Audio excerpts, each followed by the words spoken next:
Bonjour et bienvenue à cette 6e édition de discussion publique Parlons Résilience. Je suis Eusebius Slavitescu et nous sommes réunis aujourd'hui au Centre Euro-Atlantique pour la résilience. Lors de cet entretien, nous allons discuter du rôle de la France dans la région de Mer Noire en termes de renforcement de la résilience euro-atlantique, avec son Excellence Madame Laurence Auer, ambassadrice de France en Roumanie. Bonjour. Madame Moana Marinescu, experte en communication stratégique. Bonjour. Et Andrei Tsarnea, directeur du département de communication du ministère roumain des Affaires étrangères. Bonjour. Merci d'avoir accepté notre invitation aujourd'hui. Afin d'amorcer notre discussion, je vais nous replonger quelques mois en arrière. Rappelez-vous, le 16 mars 2019, nous avons tous entendu le fameux discours d'Emmanuel Macron. Nous sommes en guerre. Une guerre silencieuse, mais pas moins meurtrière. Une guerre sanitaire, un ennemi invisible, insaisissable. Une guerre contre un ennemi inédit, le Covid-19, et ses nombreuses mutations. Depuis, nos vies, peu importe notre lieu de vie, en France comme en Roumanie et partout ailleurs, ont subi un changement incroyable. Oscillant entre restrictions strictes et périodes de liberté, tant les gouvernements que les citoyens ont dû naviguer avec les circonstances les plus difficiles et ponctuées par de nouveaux variants, toujours plus imprévisibles. L'actualité ne nous a pas laissé du répit, puisqu'alors que la crise sanitaire semblait non pas terminée, mais tout au moins maîtrisée, nous avons appris le 24 février 2022 que la Russie envahissait l'Ukraine, engendrant de nouvelles menaces, de nouveaux enjeux. La guerre faisait son retour sur le continent européen 77 ans après la fin de la Seconde Guerre mondiale. Au cœur de ces bouleversements majeurs pour nos sociétés et nos économies, certaines tendances se confirment ou s'accélèrent. Compétition entre grandes puissances, généralisation des stratégies hybrides, enhardissement des puissances régionales ou encore effet des ruptures liées aux nouvelles technologies, notamment numériques. Si l'ancien équilibre international est contesté, le nouveau n'est toujours pas atteint. Et surtout dans la région de la mer Noire. Située au cœur de l'Europe et de l'Asie, la mer Noire est un espace stratégique. Théâtre des tensions croissantes depuis quelques années, annexion de la Crimée, conflit dans le Donbass, invasion de l'Ukraine le plus récent, et de stratégies d'influence de plus en plus affirmées. L'espace pontique est devenu une zone de projection et de réaffirmation de la puissance des pays riverains, tels que la Russie et la Turquie. À la frontière de l'Union européenne, la région se trouve également au cœur des enjeux majeurs, non seulement des sécurités énergiques, 3 millions de barils de pétrole y transitent quotidiennement, mais aussi alimentaires, comme on l'a vu très récemment.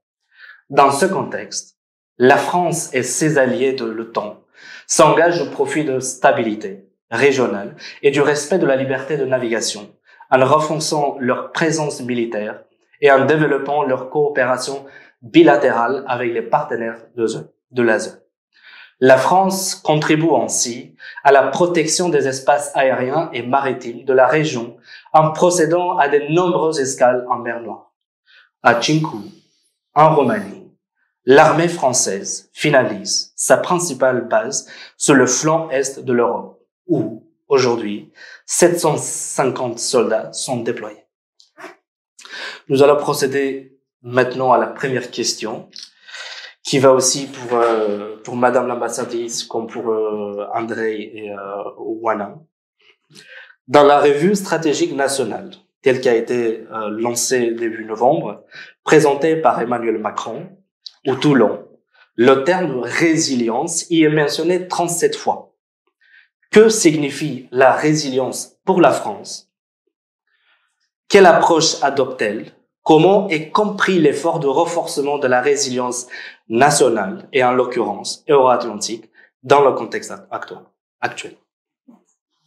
Merci beaucoup de proposer faire ce débat dans le Centre Euro-Atlantique de résilience et de poser la question de la définition Parce que, en effet, c'est une question qu'on s'est posée en France dès la revue stratégique de 2008, où on a tenté de donner une définition de la résilience.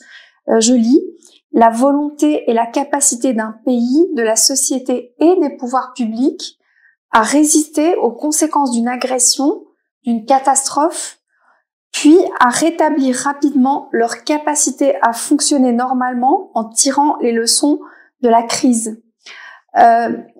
Pour répondre à votre question, oui, le président de la République, le 9 novembre, présente la revue stratégique nationale, la nouvelle revue stratégique, dans le contexte que vous indiquez, qui est un contexte post-pandémique et un contexte de guerre, une guerre que nous n'avions pas connue sur le continent européen depuis 60 ans. Il faut bien voir que lorsque Emmanuel Macron présente ce discours, il est à Toulon, il est devant la mer Méditerranée, il est devant les forces navales stratégiques. Il faut aussi se souvenir que quand il prépare ce discours, il a en tête déjà les engagements que la France a pris pour renforcer le flanc est de l'Europe, en particulier en Estonie, Lituanie, mais aussi en Roumanie. C'est le premier engagement qu'il a pris en 2022, avec les conséquences que cela a, non seulement sur le plan stratégique, mais sur le plan également budgétaire. C'est-à-dire que la revue stratégique française, qui cite autant la résilience, est un document militaire qui va permettre de présenter le nouveau le budget de programmation militaire pour les 5 prochaines années. Tout est changé. Et dans ce mot résilience, je me souviens également lorsqu'il avait présenté cette année les vœux aux armées, le 13 juillet, à l'hôtel de Brienne, il parle des forces de la nation. C'est-à-dire que on voit qu'il s'agit d'une stratégie qui est une stratégie militaire, c'est une stratégie nouvelle avec des moyens nouveaux, mais qui ne peut exister sans la mobilisation de la société et des sociétés européennes. Alors, évidemment, la pandémie n'est jamais loin. C'est-à-dire que le mot résilience a été constamment utilisé dans les documents où on a mutualisé au niveau européen l'achat des vaccins. On a mutualisé également cette idée qu'on allait faire face ensemble. Les règles, c'était des règles européennes de circulation entre les pays, les compagnies d'aviation, et on a essayé de faire face ensemble à évidemment une pandémie qui était majeure. On n'avait pas non plus connu une telle situation dans nos sociétés qui avaient pris l'habitude de voyager librement. Donc ce que je veux dire, c'est que on a passé pratiquement tous les 6 premiers mois de l'année 2022 de la présidence française avec ces 2 axes, l'axe sanitaire et la réponse sociétale pour l'ensemble de l'Europe, et l'axe militaire dans une menace telle qu'elle nous conduisait à devoir réinventer tous nos moyens et toute notre architecture, notre arsenal intellectuel, stratégique et aussi sociétal. Parce que quand vous faites la guerre, on le voit également en Ukraine, très clairement, vous avez besoin d'un engagement humain de l'ensemble de la nation. À défaut, il n'y a pas d'acceptation. Aujourd'hui, à Tchinkou, on a en effet terminé la construction du camp, mais qu'est-ce qui est important? C'est de savoir si les Français sont d'accord, et les Français doivent, d'une certaine manière également, accepter cet effort qui est un effort de dissuasion. Tout le monde le sait, on n'est pas venu pour faire la guerre en Roumanie. On est là, comme puissance nucléaire, pour montrer à la Russie qu'il est hors de question que le territoire de l'OTAN, d'une manière ou d'une autre, puisse être touché, et que ce soit l'espace terrestre par l'infanterie, l'espace aérien ou l'espace maritime, nous le protégerons parce que il fait partie de notre solidarité, de notre espace vital et de notre unité. Merci. Andrei, je ose te demander quelle approche pour la Roumanie vers ce concept relativement nouveau de la résilience? Je pars un peu dans une autre direction parce que Madame l'ambassadrice et vous avez déjà fait le point des principaux enjeux qui engagent la résilience individuelle, collective d'une société. mais aussi des alliés dans le cadre d'une logique transatlantique, européen et transatlantique. Quand on parle de résilience, on doit aussi parler des résiliences des idées. Ça veut dire la résilience des modèles des sociétés. Et ça n'a pas commencé en 2019 avec le Covid, mais bien avant, on est rentré dans après 60 années de paix universelle, de Pax Americana dans un sens, mais aussi d'un équilibre, premièrement, dans le cadre d'une guerre froide, pour les années entre la fin de la Deuxième Guerre mondiale et le XXIe siècle, mais aussi aujourd'hui dans un modèle plus compétitif, mais aussi jusqu'à assez récemment dans une logique qui pour nous était évidente, une logique de modèle libéral. Peut-être pas démocratique, mais libéral. Mais aujourd'hui, et ça engage des modèles économiques, d'échanges, quelque chose qu'on a caricaturisé souvent en utilisant que le concept de globalisation. Les deux ne sont pas égaux, mais oui, dans une logique de modèle libéral, il y a un espace pour la globalisation des échanges économiques, des échanges des idées, des contacts politiques et culturels, sociétals. Et quand on parle de la résilience de modèle que nous, en tant qu'Européens, et dans la logique euro-atlantique, en tant que partenaires qui sont qu'au fin de toutes les autres questionnements ou débats qui existent et qui ont toujours existé entre les deux côtés de l'Atlantique, on reste ensemble autour de des valeurs et des idées partagées qui sont la base de nos sociétés. En États-Unis, en Canada, en Australie, je peux dire même au Japon ou Corée du Sud, qu'il y a des sociétés qui ont choisi vers une voie démocratique, mais c'est peut-être moins importante, d'une voie sociétale, d'une volonté collective qui disent nous, on se retrouve en défendant et en vivre à la base de ces modèles de valeurs. Et c'est ça l'enjeu que je vois central à l'idée de résilience, parce que dans la crise financière 2007-2011, dans le contexte de Covid, où on a mis encore une fois des frontières qui ont empêché la liberté de circulation, où on a testé toutes les règles de jeu qu'on a bâties pour 60 ans en Europe en ce qui concerne solidarité institutionnalisée, légale, sur des bases fondées dans des traités. Ou même dans le cadre de nos sociétés, on a dû recadrer un peu la logique des modèles économiques et sociaux en ce qui concerne solidarité avec la partie des sociétés qui étaient moins préparées à résister à une crise telle que la crise de Covid-19 dans sa dimension économique, pas que médicale, parce que ça c'était aussi un test des sociétés.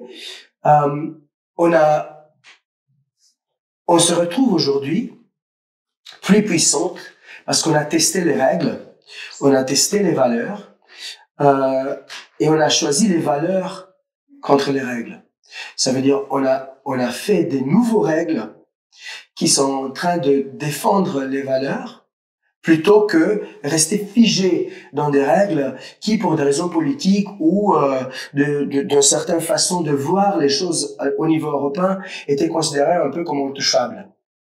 Et je parle ici de la dette commune européenne, de la façon en laquelle on pense la zone euro, des moyens en lesquels on finance le déficit au niveau européen et national, etc., etc.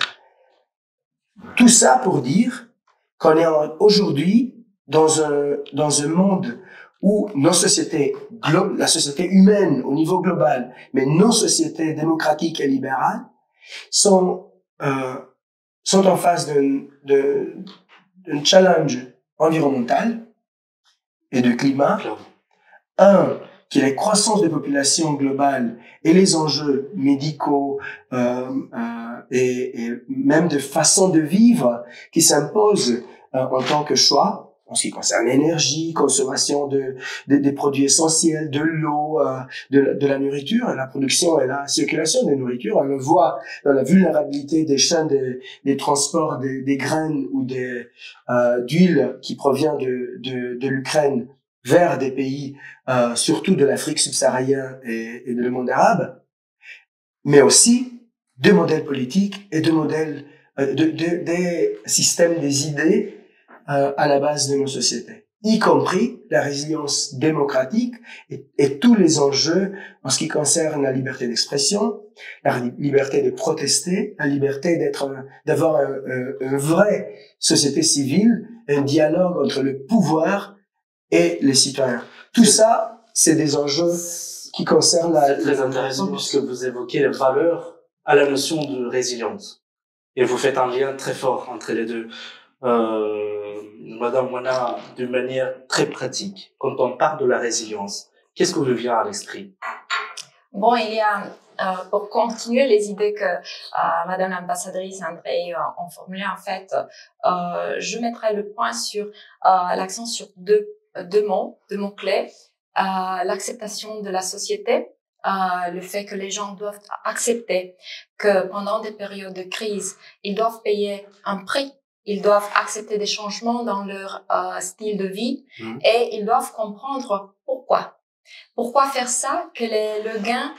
Quelle est la manière dont on va réussir et on va réussir à vaincre dans cette situation-là. Et on doit aussi avoir la confiance. Avoir la confiance que ceux qui nous représentent, les institutions, les politiciens, bien sûr, ils sont là et ils font de leur mieux pour nous représenter.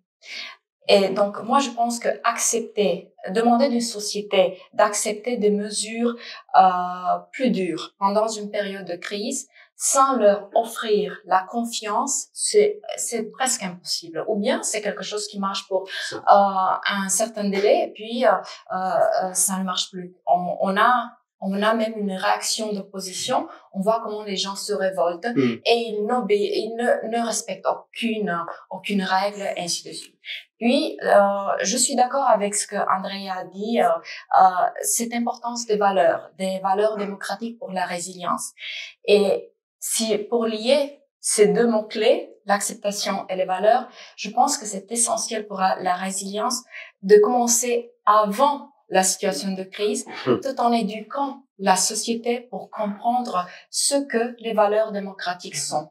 Et éduquer non pas les citoyens, ou non pas seulement les citoyens, mais aussi les politiciens. Parce que parfois, les gens, mais notamment dans les démocraties qui n'ont pas une histoire comme la Roumanie, nous n'avons pas une histoire de longue durée en tant qu'État démocratique, eh bien, les politiciens doivent apprendre à respecter des règles démocratiques. Il y a aussi des politiciens dans les États démocratiques avec une longue histoire de démocratie qui doivent apprendre à respecter ces règles. Et là, les scandales de corruption qui sont même maintenant au niveau du Parlement européen le prouvent. Donc, c'est un processus permanent et c'est un processus qui doit avoir lieu en permanence dans toutes les sociétés démocratiques. Parce que si les politiciens et ceux qui ont le pouvoir ne respectent pas ces valeurs, ces règles démocratiques et ces valeurs démocratiques qui sont à la base des règles, alors les citoyens n'y croient pas. Si j'ai bien compris, plus les citoyens font confiance aux institutions publiques et à l'envers, plus une société est résiliente. Au résumé de manière très très rapide. Tu voulais rajouter Oui, je pense que en entendant qu'on a disait tout à l'heure, c'est qu'on a un exemple parfait hier. On a eu deux situations similaires. Président Poutine et président Zelensky, les deux en tant que chef d'État, donnant des ordres nationaux à des représentants de leur société engagés en guerre.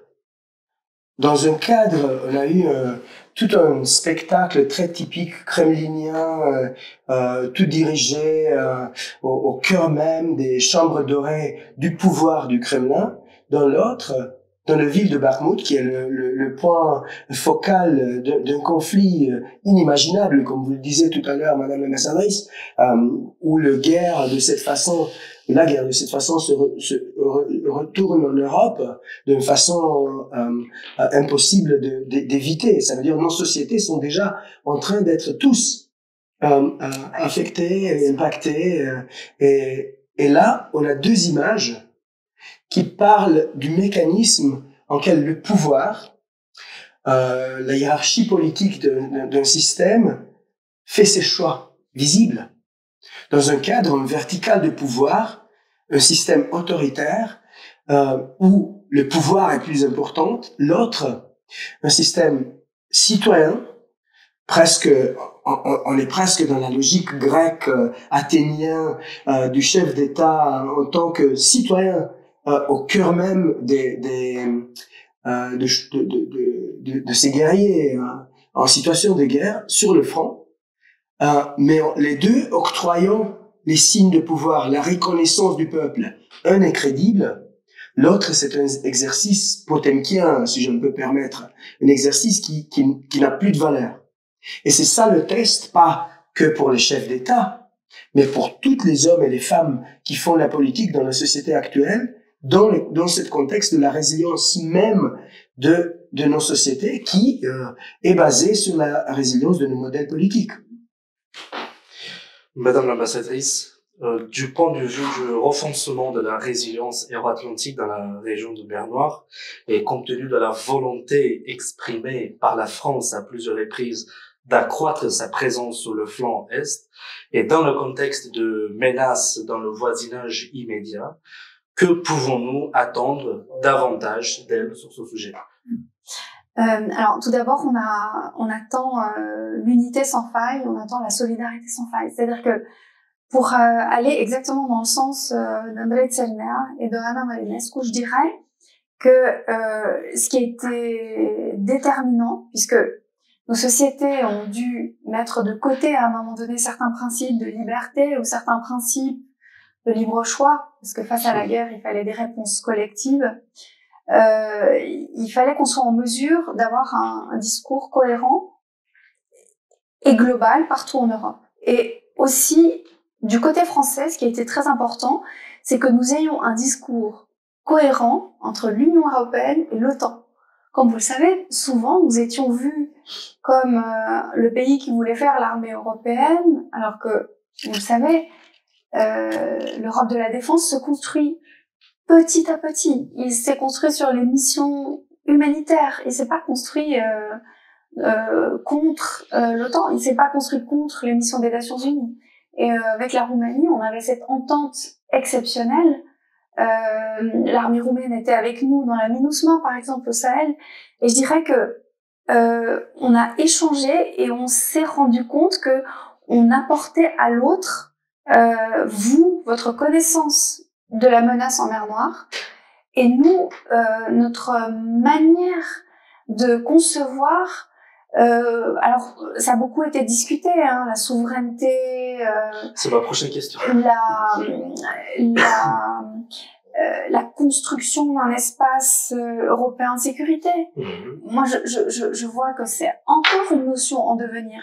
Mais par là, ce que nous souhaitions faire, c'est montrer qu'il n'y avait pas de antagonisme dans l'esprit français et de souhait ni hégémonique, ni de distinguer l'Union européenne et l'OTAN. Nous sommes venus au titre de l'OTAN.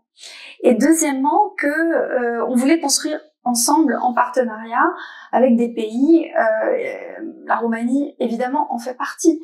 Je reviens un tout petit peu sur les valeurs. Pourquoi la Roumanie en fait partie? Parce que la Roumanie est un pays pro-européen.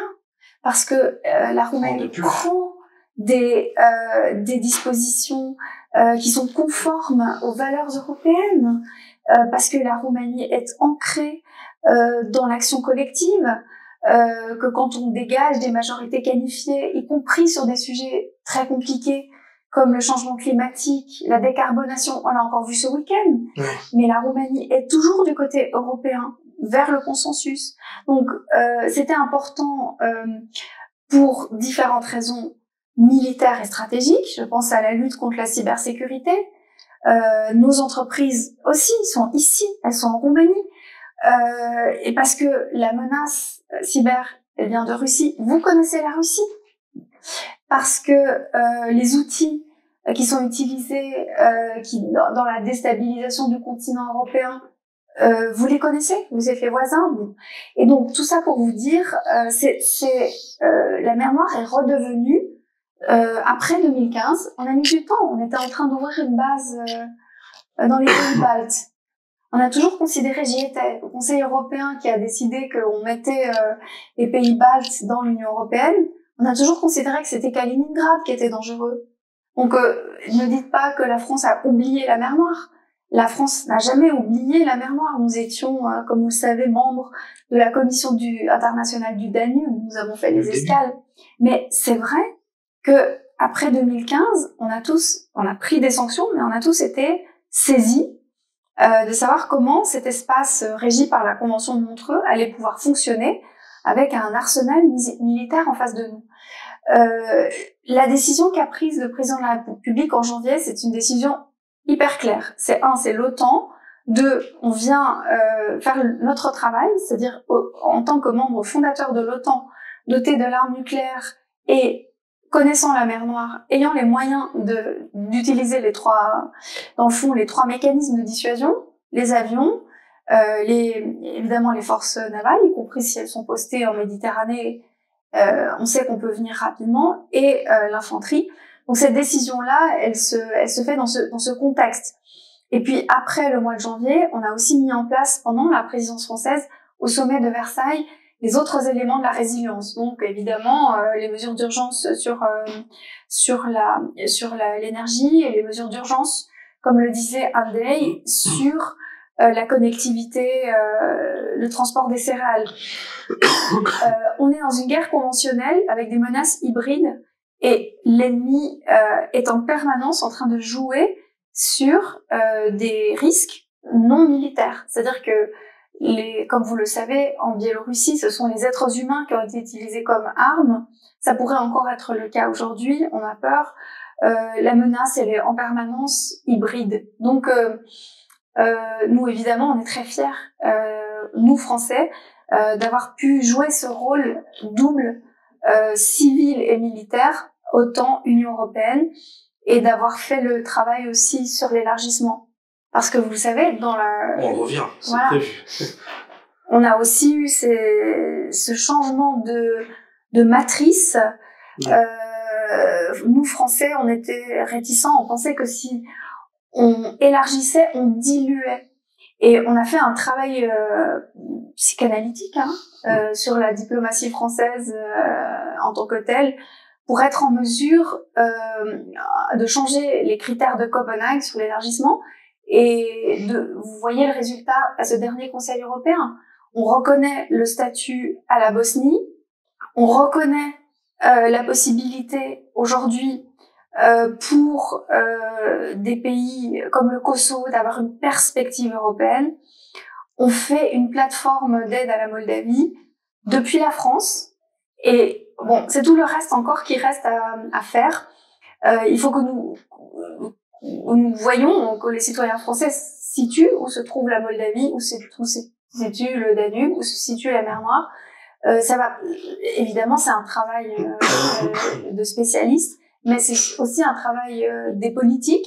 Moi, je suis aussi satisfaite parce que le fameux budget de la revue nationale, il a été approuvé la semaine dernière avant le Conseil européen. Donc, on a en plus une base démocratique d'acceptation de notre nouveau budget.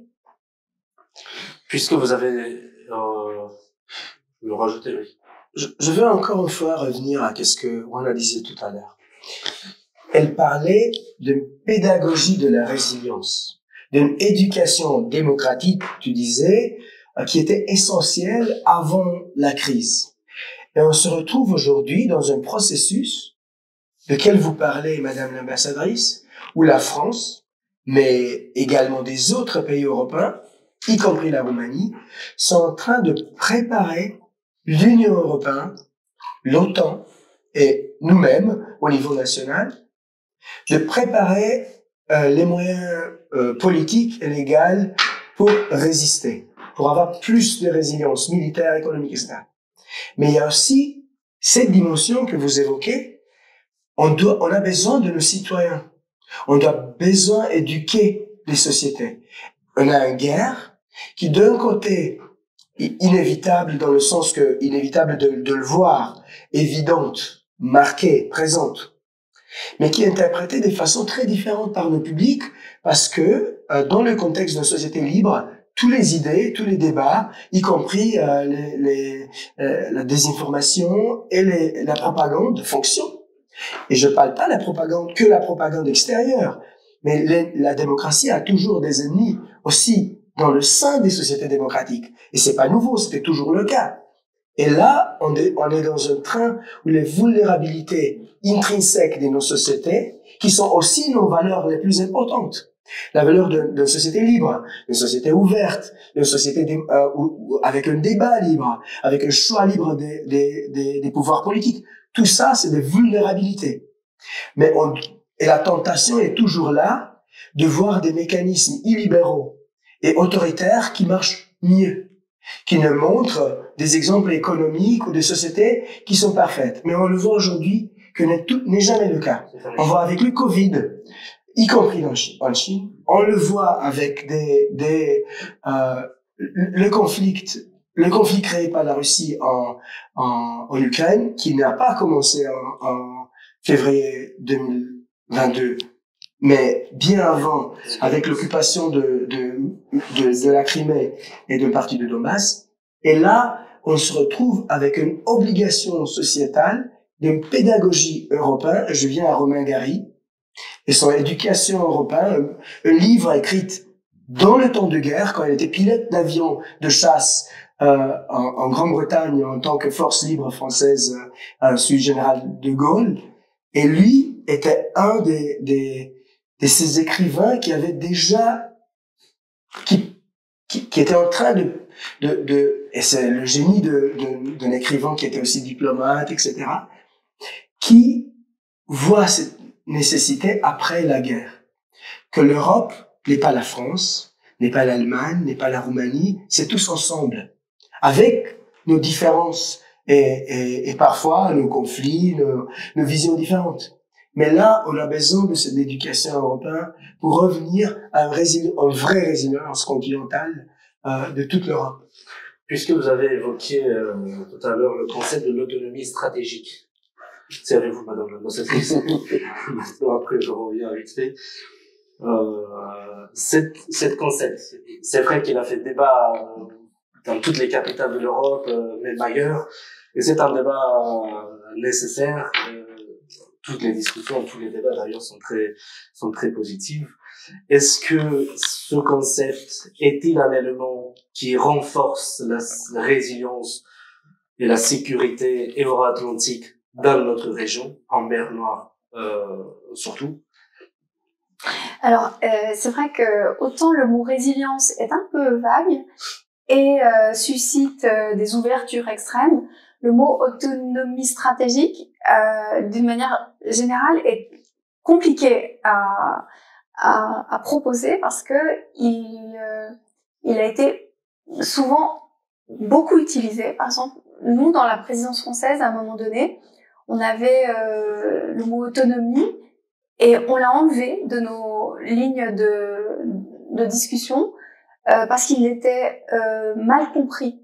Quand on disait autonomie européenne en matière d'industrie, vous vous souvenez, pendant la pandémie, on n'avait pas de masque. Nous, notre seule idée, quand on parlait de l'autonomie stratégique, c'était d'avoir une capacité de coudre des masques et de ne pas être dépendant de la Chine. Et ça a été compris comme étant, sur le plan commercial, la France veut nous refaire la grande politique de Gaulle, c'est-à-dire je ferme les frontières, je veux rester tout seul et je suis grand tout seul dans ma petite France. Et ce n'était pas ça. On l'a bien démontré pendant la réunion, toute la présidence française. C'était surtout pour ne pas être faible. C'était pour renforcer nos capacités d'autonomie. Par exemple, alors je reviens aujourd'hui, toute l'Europe cherche partout des usines pour produire des munitions, pour ne pas être dépendant, ne pas avoir à payer un container 20 000 € si tout d'un coup le container coûte 20 000 € et avoir une forme d'autonomie, indépendance, de renforcement, n'importe quel était le nom, mais c'était l'idée que on se retrouve pas, comme on l'a vu au moment de la guerre, dépendant à 90% pour certains pays du gaz russe. Moi, j'ai le souvenir encore, en 2014, d'avoir fait une réunion entière des ambassadeurs de la zone à Odessa, et la question qui se posait déjà, c'était comment fait-on pour ne pas dépendre seulement de Nord Stream, du gaz russe? Et on était en train de travailler avec la Géorgie sur une partie de Turk Stream, etc., etc. C'est-à-dire comment être en mesure nous-mêmes de produire ce dont nous avons besoin. On a fait énormément de progrès. On a par exemple mutualisé tout ce qui était production, et on a encouragé tout ce qui était production de médicaments. Donc on est moins vulnérable. Voilà. Donc aujourd'hui, on continue à avoir le débat. Qu'est-ce que c'est que la souveraineté européenne en matière de sécurité? Vous mettez sur Google souveraineté européenne sécurité, vous tombez sur des dizaines de discussions. Une fois c'est l'OTAN, une fois c'est au contraire autre chose.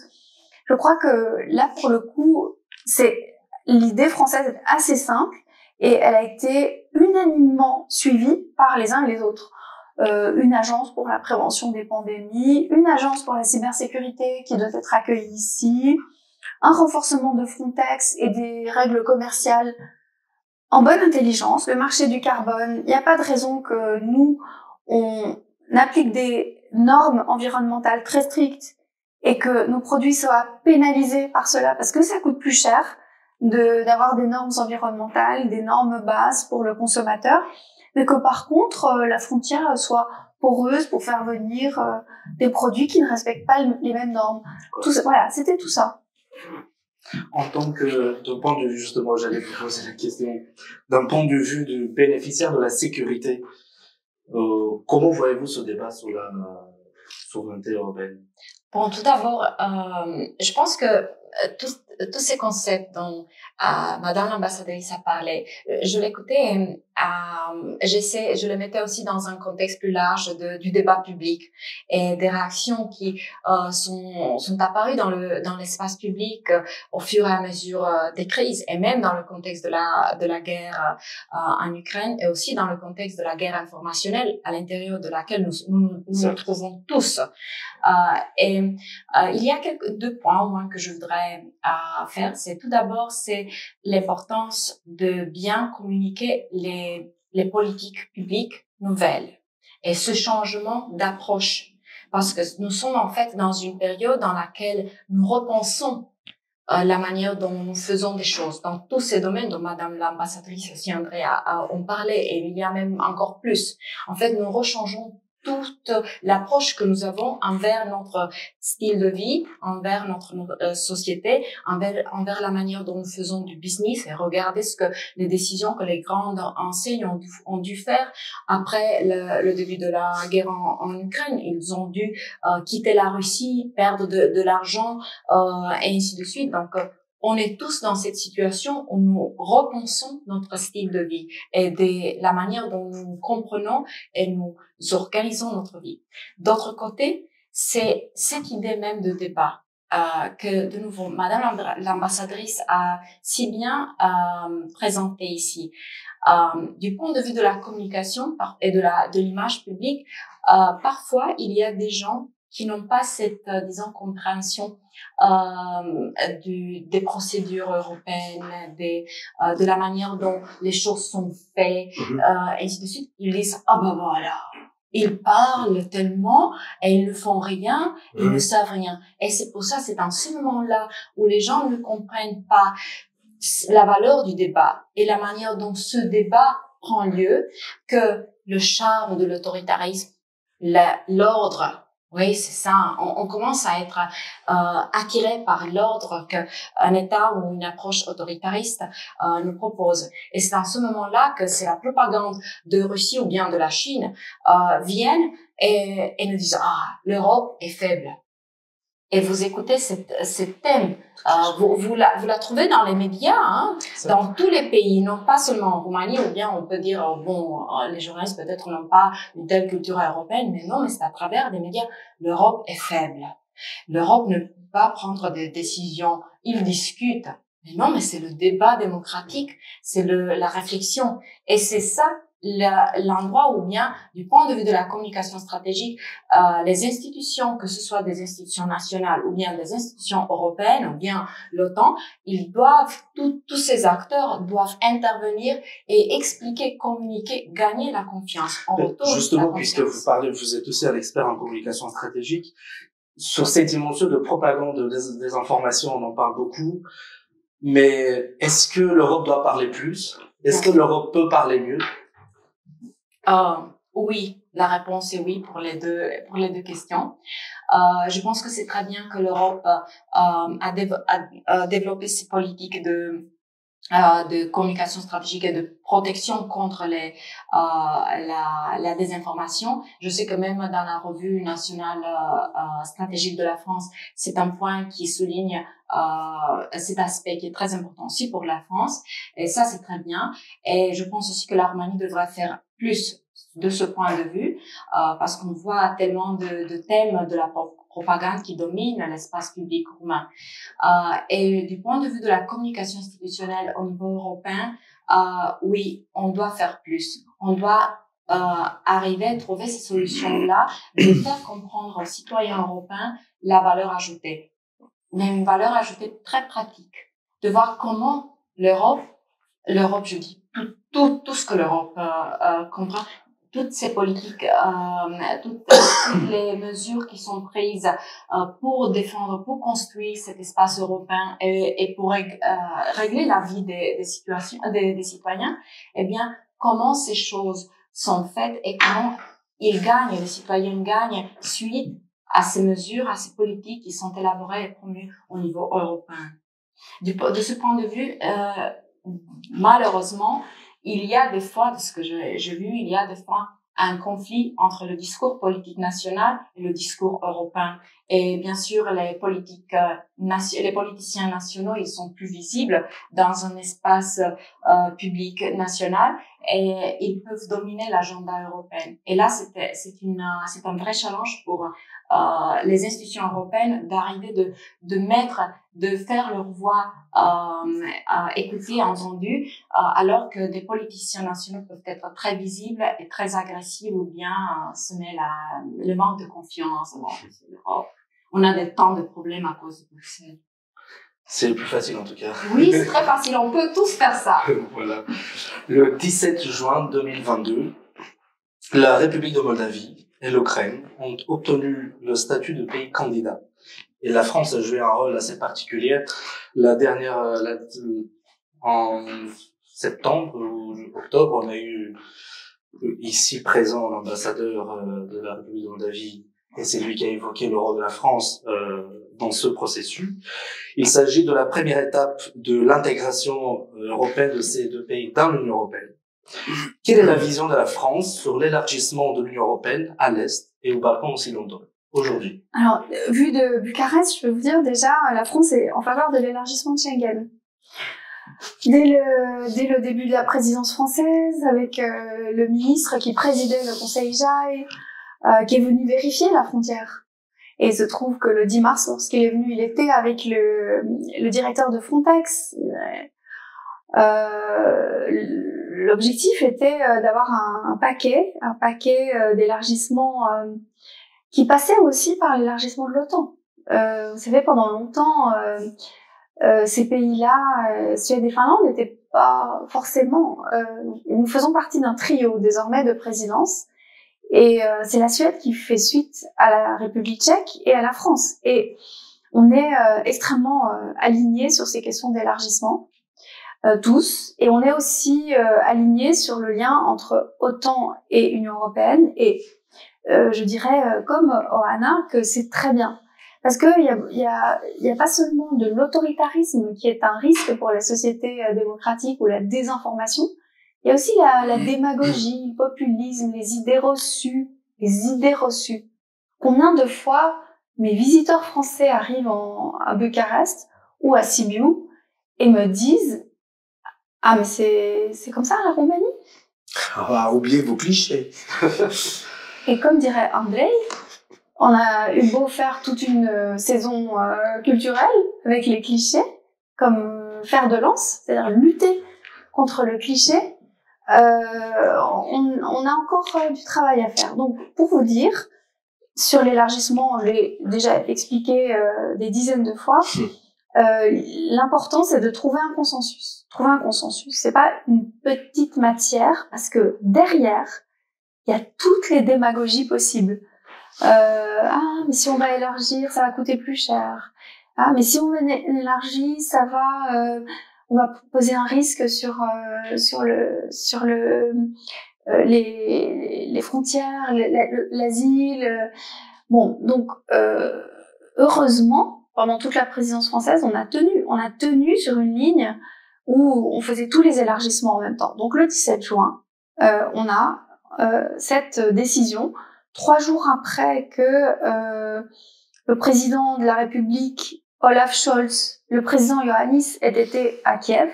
Et c'était le geste politique que tout le monde attendait en Europe et en Ukraine. Voilà. Je reviens sur les valeurs. Et personne ne fait, ou c'est très rare, dehors de l'école, qu'on fait l'effort de lire 2 documents très importants. Un, c'est chronologiquement le traité de Washington, qui est très court. C'est plutôt une déclaration politique centrée sur les valeurs.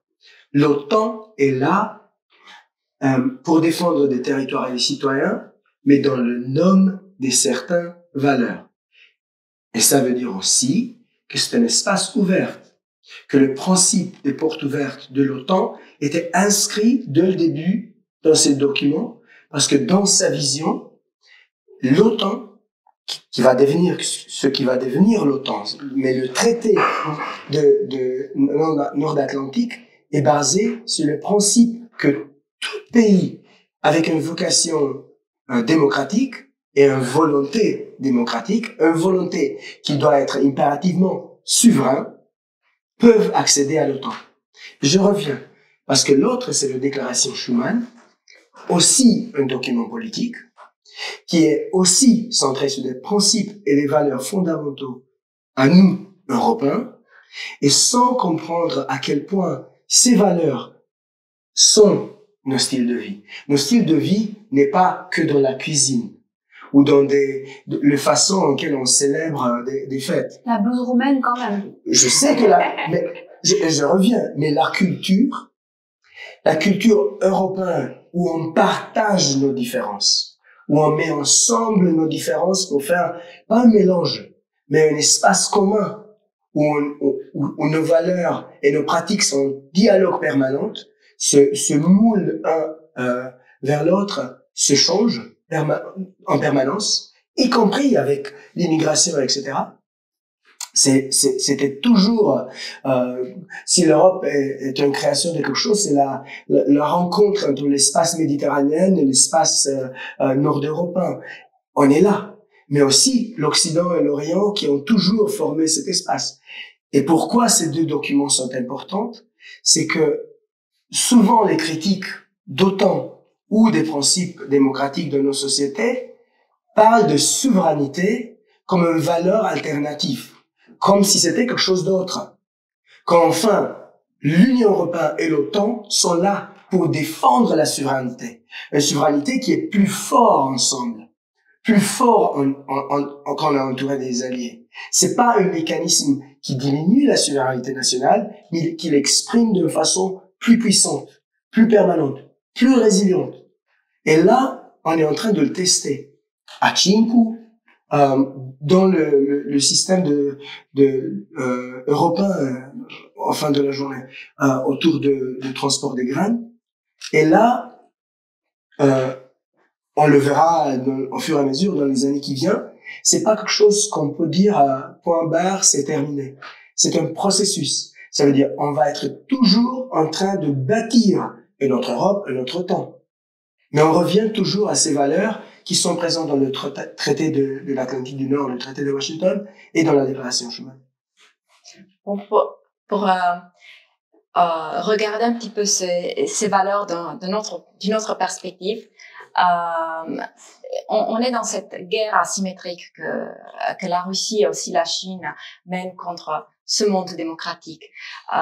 Et là, en fait, même si parce que Andrei a invoqué ces documents qui sont à la base de notre monde démocratique, disons, mais si nous regardons, si nous lisons, ou bien si nous écoutons Poutine et si nous lisons ces discours, dans ces documents-là, c'est toute une déclaration de guerre contre les valeurs occidentales. Eh bien, le problème est ce que Poutine, et notamment Poutine dans cette guerre qu'il a commencé, ce qu'il fait, c'est de menacer les valeurs tout en essayant de frapper à la base de la pyramide de besoins, en déclenchant cette crise économique à travers l'instrument énergétique. Oui. Alors, il a voulu faire les gens voir leurs conditions de vie, leur situation de vie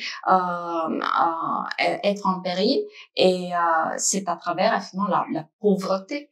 Le problème, c'est que le moment où les gens ne se sentent pas en sécurité de vie, donc pour leurs besoins de base, pour eux, c'est plus facile d'oublier qu'il y a des valeurs, qu'il y a un sens moral, ou bien que la liberté, en fait, c'est très important.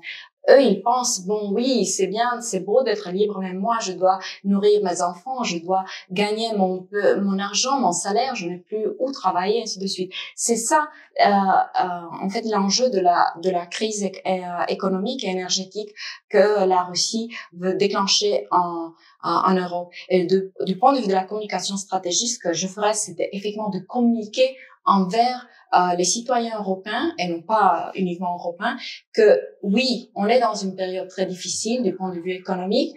Les États cherchent des solutions pour que les gens ne soient pas dans une situation d'appauvrissement, donc d'une situation où la situation personnelle est de danger de vie, disons, ou danger de mort, mais on doit rester et protéger nos valeurs, parce que grâce à elles, nous sommes des êtres humains. Sinon, on devient des sujets comme en Russie, où les gens n'ont plus de valeur, et ils ne sont que des chiffres, ou bien ils sont envoyés contre leur volonté sur le front sans avoir aucune chance de survie. Et c'est là une question où on doit communiquer très bien envers les gens. Et de ce que, tout en complétant ce que Andrei disait, il y a une chose très importante, c'est j'ai oublié mon idée. Tu reprends ton idée à un moment donné, puis je me rappelle. C'est vraiment quelque chose de très court. C'est pas par accident que le mécanisme financier est plus important au niveau européen en réponse à la crise économique causée par le Covid s'appelle des plans nationaux. C'est présenté comme des plans nationaux pour la résilience. C'est pas un accident. C'est de la communication stratégique. Parce qu'on pouvait le nommer n'importe comment, de solidarité économique ou je sais pas quoi, de développement. Mais le choix du terme est important. Oui, mais on doit aller même, je comprends pourquoi tu dis ça, mais on doit aller même, plus loin avec la communication. On doit expliquer aux gens comment ça se fait, comment les citoyens en bénéficient. Parce que par exemple en Roumanie, on risque d'avoir parce que les gens ne font pas confiance à l'État et à la manière dont les fonds européens et les fonds budgétaires sont utilisés. On peut se dire, ah bon, c'est un fonds, mais uniquement certaines personnes ou bien certaines organisations ont accès à ces fonds-là. Et là, c'est un problème de confiance. C'est là le moment où la politique européenne ne peut pas toucher, ne réussit pas de toucher les citoyens. Même si peut-être il y a des projets qui sont très bien faits. Mais est-ce que les gens savent que ces projets-là sont réalisés? Franchement, c'est une responsabilité nationale. Ouais. En même temps que et en tant que diplomate chargé avec la communication stratégique au MAE, je suis toujours conscient du risque présenté par des acteurs étatiques et non étatiques étrangers. Mais en même temps, 75% de la désinformation qui est présentée vers notre citoyen est conçue, développée et transmise par des acteurs domestiques, par des acteurs intérieurs. Ouais, je confirme ça. Et le rendez-vous, disons, des acteurs internes avec les thèmes de la propagande russe et chinoise, alors là, c'est tellement toxique pour toute société, pour la Roumanie notamment, mais aussi pour l'espace public européen. Et c'est l'enjeu de la communication alliée et alignée européen, euro-atlantique et national, et c'est un sacré travail. Un travail de tous les jours, et c'est pas un travail qui est que le travail des gouvernements et des partis politiques, c'est aussi un travail des élites, un travail des médias, un travail de l'éducation, un travail des journalistes. Et là, on est dans une situation un peu délicate, parce que oui, on doit être alliés autour de ça, même quand le rôle de la presse et de la société civile est de nous critiquer en tant qu'autorité ou en tant que politicien. Pour en arriver vers la fin, dernière question pour Madame l'ambassadrice. Compte tenu de crises si avant mentionnées, dont on a pu parler, que l'Union européenne a traversé, ainsi que les défis croissants auxquels elle est confrontée, selon vous, avons-nous besoin de plus ou du moins d'Europe? Plus ou moins d'intégration? Sous quel prisme la France envisage-t-elle cela? Alors, c'est très clair, il faut plus d'intégration, plus de solidarité, plus d'intégration. On pourrait reprendre tous les sujets sur lesquels on a évoqué, être plus fort en communication également. La réponse, ce serait plus de l'Union européenne. Plus d'intégration. Merci. Et puisque nous approchons vraiment cette fois-ci la fin de cette discussion et ayant la présence d'être en face d'un représentant de la France, je me permettrai une petite digression. Avez-vous regardé le match dimanche? Ah, non seulement j'ai regardé la demi-finale, la quart de finale, et j'étais au lycée français Anna de Noailles avec les élèves et les parents. Au lycée français, il y a 60% d'élèves et de parents roumains. Eh bien, je peux vous dire, contrairement à la demi-finale où il y a des élèves marocains, là, tout le monde était pour la France. Mais ça n'a pas suffi, donc il faudra se retrouver dans 4 ans. Quel match spectaculaire. On remercie l'équipe de France pour nous avoir fait vibrer avec une mention toute particulière à Kylian Mbappé, qui aura su, si je peux me permettre, être résilient jusqu'au bout pour nous offrir cette finale d'exception. Je tiens encore une fois à remercier chaleureusement de votre participation. Et puisque nous sommes à quelques jours de Noël, je vous souhaite à tous un joyeux Noël et un excellent fin d'année entouré de vos proches. Je vous remercie pour votre écoute.